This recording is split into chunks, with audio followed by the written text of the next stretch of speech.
কোনো ব্যক্তি যদি নামাজ না পড়ে তাহলে কি সে কাফের হয়ে যাবে?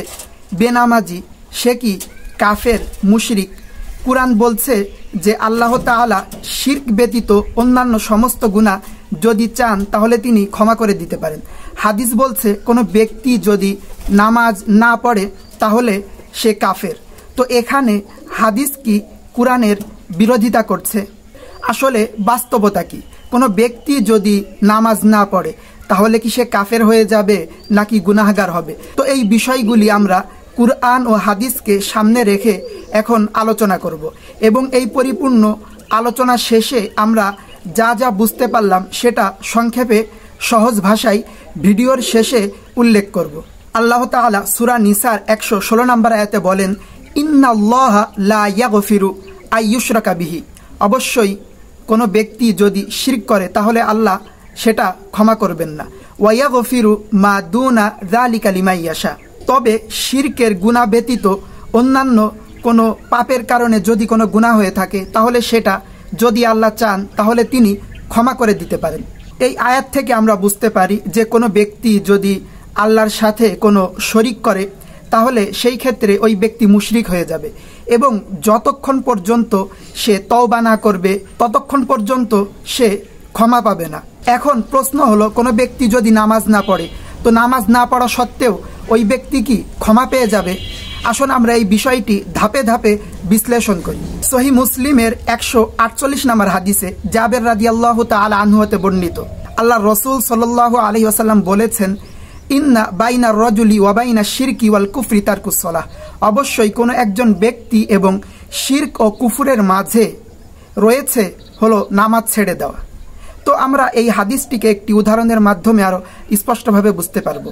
যেমন ধরুন, দুইজন ব্যক্তির পাশাপাশি জমি রয়েছে, তো এই জমির সীমানা নির্ধারণ করা হয়েছে হলো একটি ইটের প্রাচীর দিয়ে।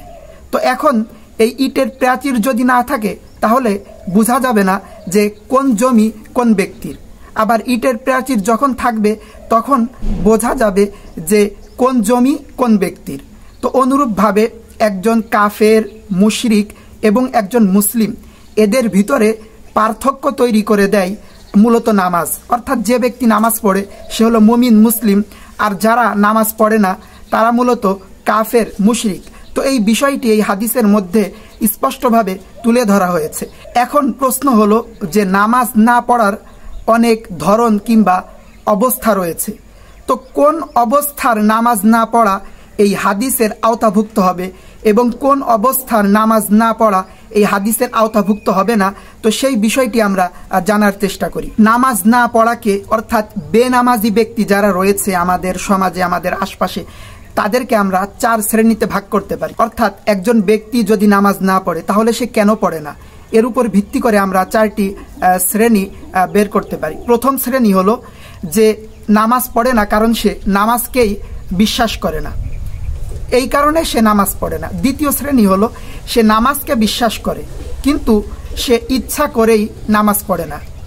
তৃতীয় শ্রেণী হলো যে নামাজকে বিশ্বাস করে কিন্তু সে অলসতাবশত হয়তো নামাজ পড়ে না, কিন্তু সে নামাজ না পড়ার কারণে ওই ব্যক্তির ভিতরে একটি অপরাধবোধ রয়েছে। আর চতুর্থ যেই শ্রেণী সেটা হলো যে সে নামাজকে বিশ্বাস করে এবং নামাজ পড়েও, কিন্তু কখনো কোনো কারণবশত হয়তো তার নামাজ ছুটে যায়, তো পরবর্তীতে হয়তো সে পড়ে নেয় কিংবা কাজা করে নেয়। আর তারগীব ও তারহিব কিতাবের মধ্যে উল্লেখ রয়েছে, উমর রাদিয়াল্লাহু তাআলা আনহু বর্ণনা করেছেন, রাসূল সাল্লাল্লাহু আলাইহি ওয়াসাল্লাম বলেছেন, মান তারাকাস সালাতা মুতাআম্মিদান আহবাতাল্লাহু আমালাহু। যে ব্যক্তি ইচ্ছাকৃতভাবে সালাত ত্যাগ করে আল্লাহ তার সকল আমল নষ্ট করে দেন। ওয়া বারিআত মিনহু যিম্মাতুল্লাহ হাত্তা ইউরাজি আলিল্লাহি আযজা ওয়াজাল তাওবাতান। এবং আল্লাহর দায় দায়িত্ব অর্থাৎ জিম্মাদারি, আল্লাহর পক্ষ থেকে সুরক্ষা, সেটা তার থেকে উঠে যায় যতক্ষণ না সে আল্লাহর কাছে ফিরে আসে এবং আন্তরিক তওবা করে। তো এই হাদিসের প্রতি যদি আমরা লক্ষ্য করি তাহলে আমরা বুঝতে পারি যে এখানে নামাজ ত্যাগ করা, নামাজ না পড়ার সাথে ইচ্ছাকৃত শব্দ উল্লেখ করা হয়েছে। অর্থাৎ ইচ্ছাকৃতভাবে যদি কোনো ব্যক্তি নামাজ না পড়ে তাহলে সেটা ক্ষমার অযোগ্য অপরাধ হবে এবং সে তখন কাফের, মুশরিকের আওতাভুক্ত হয়ে যাবে। আমরা যে 4টি প্রকার উল্লেখ করেছিলাম নামাজ না পড়ার, তার ভিতরে প্রথম প্রকার অর্থাৎ একজন ব্যক্তি নামাজকেই স্বীকার করে না, তো এইখানে নামাজ না পড়ার বিষয়টি তার ইচ্ছাকৃতভাবে হয়ে থাকে। আর একজন ব্যক্তি দ্বিতীয় যে প্রকার, যে নামাজকে স্বীকার করে কিন্তু ইচ্ছাকৃতভাবে পড়ে না, তো সেখানেও ইচ্ছাকৃতের বিষয়টি রয়েছে। তাহলে এই প্রথম 2টি প্রকার অর্থাৎ নামাজকে স্বীকার না করা এই কারণে নামাজ না পড়া, বা নামাজকে স্বীকার করে কিন্তু ইচ্ছাকৃতভাবে পড়ে না, তো এই 2 সুরতের যারা বেনামাজি রয়েছে তারা মূলত কাফের মুশরিকের পর্যায় হয়ে যাবে এবং ক্ষমার অযোগ্য হবে যতক্ষণ পর্যন্ত তারা তওবা করে ফিরে না আসবে। আর এ ব্যাপারে সকল উলামায়ে কেরাম একমত। আমরা আমাদের আলোচনায় তৃতীয় যে প্রকার উল্লেখ করেছিলাম নামাজ না পড়ার অর্থাৎ বেনামাজির তৃতীয় প্রকার, অর্থাৎ যে ব্যক্তি নামাজকে স্বীকার করে কিন্তু নামাজ পড়ে না এবং নামাজ না পড়ার কারণে তার ভিতরে অপরাধবোধ রয়েছে, বা পড়লেও মাঝে সাঝে পড়ে, যেমন শুক্রবারে হয়তো পড়লো বা ঈদের সময় পড়লো, খুব কম নামাজ পড়ে।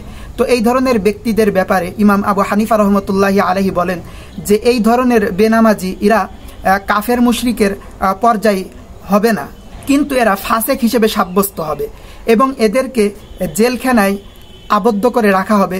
যখন এরা এদের ভুল বুঝতে পারবে এবং পরিপূর্ণ নিয়মতান্ত্রিকতার সহিত নামাজ পড়তে শুরু করবে, তখন তাদেরকে ছেড়ে দেওয়া হবে। আর চতুর্থ যে প্রকার অর্থাৎ যারা নামাজকে স্বীকার করে এবং নামাজ পড়ে কিন্তু কখনো কোনো সমস্যার কারণে, ওজরের কারণে তাদের হয়তো কোনো 1 ওয়াক্তের নামাজ বা 2 ওয়াক্তের নামাজ ছুটে যায় এবং পরবর্তীতে তারা কাজা করে নেয়, তো এই যে মাঝে সাঝে নামাজ ছুটে যাওয়া কোনো সমস্যার কারণে এটা মূলত ক্ষমার যোগ্য, তবে এই নামাজ তার জিম্মায় থেকে যাবে এবং পরবর্তীতে যখন সে সময় সুযোগ পাবে তখন সে এই নামাজ কাজা হিসেবে আদায় করে নেবে যদি নামাজের সময় পার হয়ে যায়। আর নামাজের সময়ের ভিতরেই যদি সে সুযোগ পায় তাহলে নামাজ পড়ে নেবে। আসুন এতক্ষণ আমরা যেই বিষয়গুলো কুরআন ও হাদিসকে সামনে রেখে আলোচনা করলাম তার যে মূল বিষয় সেটা আমরা সংক্ষেপে উল্লেখ করি। সেটা হলো যে কোনো ব্যক্তি যদি নামাজকে বিশ্বাস না করে এবং সেই কারণে নামাজ না পড়ে তাহলে সে কাফের মুশরিকের কাতারে চলে যাবে এবং তার উচিত তওবা করে ফিরে আসা এবং নামাজ আদায় করা। আর কোনো ব্যক্তি নামাজকে স্বীকার করে বিশ্বাস করে কিন্তু ইচ্ছাকৃতভাবেই ওই ব্যক্তি নামাজ আদায় না করে তাহলে সেই ক্ষেত্রে সেও কাফের মুশরিকের অন্তর্ভুক্ত হয়ে যাবে, পর্যায়ভুক্ত হয়ে যাবে। তারও উচিত তওবা করা এবং নিয়ম অনুযায়ী নিয়মতান্ত্রিকতার সহিত নামাজ আদায় করা। আর বেনামাজির আরেকটি স্রোত হলো যে নামাজকে বিশ্বাস করে কিন্তু কখনো কখনো পড়ে, খুব কম পড়ে এবং নামাজ না পড়ার কারণে তার ভিতরে অপরাধবোধ রয়েছে। ওই ব্যক্তি কাফের মুশরিকের পর্যায়ভুক্ত হবে না কিন্তু সে ফাসেক হবে এবং তার জন্য উচিত তওবা করে তার পরিপূর্ণ নিয়মতান্ত্রিকতার সহিত নামাজ আদায় করা। আর কোনো ব্যক্তি নিয়মতান্ত্রিকতার সহিতই নামাজ আদায় করে কিন্তু কখনো কোনো সমস্যার কারণে, তার কোনো ঝামেলার কারণে বা সময় না পাওয়ার কারণে যদি কোনো ব্যক্তি নামাজ পড়তে না পারে 2 ওয়াক্ত, তো সেই ক্ষেত্রে তার উচিত সেই নামাজ কাজা করে নেওয়া। সূরা তাওবার 11 নম্বর আয়াতে আল্লাহ তাআলা বলেন, ফাইন তাবু, যদি তারা তওবা করে অর্থাৎ ফিরে আসে, ওয়া আকামুস সালাহ ওয়া আতাউজ যাকাত, এবং তারা নামাজ পড়ে যাকাত দেয়, ফাইখওয়ানুকুম ফিদ্দিন, তাহলে তারা তোমাদের দ্বীনি ভাই। তো এই আয়াতের প্রতি যদি আমরা লক্ষ্য করি যে কোনো ব্যক্তি পূর্বে নামাজ পড়তো না কিন্তু পরবর্তীতে সে তার ভুল বুঝতে পারল এবং সে যদি তওবা করে ফিরে আসে এবং পরিপূর্ণ নিয়মতান্ত্রিকতার সহিত সে যদি আবার নামাজ আদায় শুরু করে তাহলে আল্লাহ তাআলা হয়তো তাকে ক্ষমা করে দেবেন। এই কারণে যারা আমরা বেনামাজি, নামাজ পড়ি না, তাদের হতাশ হওয়ার কিছু নেই, চিন্তাগ্রস্ত হওয়ার কিছু নেই। আমরা যখন ভুল বুঝতে পারবো তখন আমরা অতি দ্রুত তওবা করে আমরা নামাজ নিয়মতান্ত্রিকতার সহিত পড়া শুরু করব।